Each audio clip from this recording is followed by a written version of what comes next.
Now I'm going to show you the method I've been using to grow my garden flowers from seed for many years very successfully. Now the compost you needs to be a fairly light, friable compost with no weed seeds in. And it might well be worth you buying this from a nursery. It's the one time when that really is worth the investment.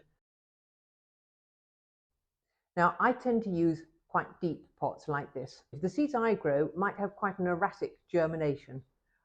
So there might be a few early on and then maybe another wave of them. But having them in a deep pot like this means that they've got a nice deep root run here. They've got everything they need to stay in the pot until you're ready and you think you've got the full germination out of them and you're ready to prick them out.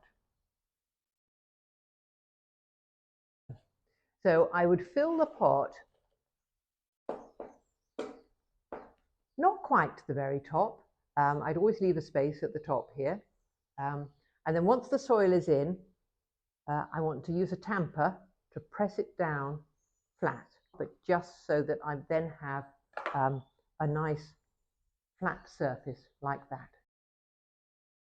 So I use a watering can with a rose on it, so the watering is nice and even.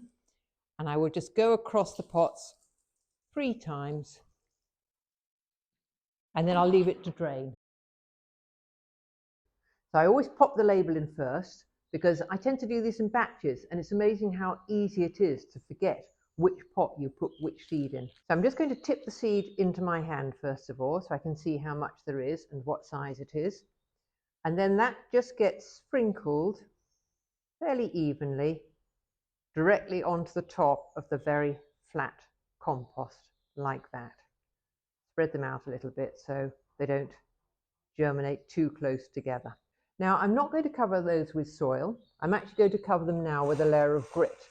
And I do this for all my seeds, even the ones that say leave uncovered. The daylight can penetrate through the grit. The ones that say leave uncovered, I might put a thinner layer of grit on top, but the others I'll do a fairly continuous layer like that. The grit presses the seed down against the damp soil, so that interface between the two is always damp, because that's a major reason for failure in germinating seeds, that the surface is actually dried out. Now, any of the seeds that are from hardy plants, so hardy annuals like cornflowers, nigella, cerinthe, or any of the hardy herbaceous climbers or shrubs, so those that are quite happy to live outside all winter in your garden, those seeds can be just placed outside to germinate, where the natural fluctuations in our spring weather, the cold, the rain, the gentle warmth will stimulate them to germinate just at the right time this spring. But for the seeds of half-hardy plants that come from warmer countries than ours, you're going to need somewhere warmer for them to germinate.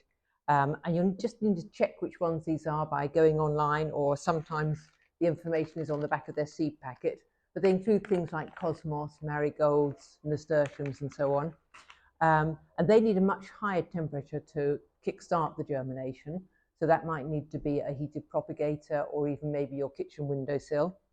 And you might actually want to start those a little later in spring, because although once they've germinated, you can move them to somewhere slightly cooler, it still has to be frost-free, and you can't actually plant them out in the garden until all danger of frost has gone. I hope I've persuaded you to have a go at growing your own garden flowers from seed.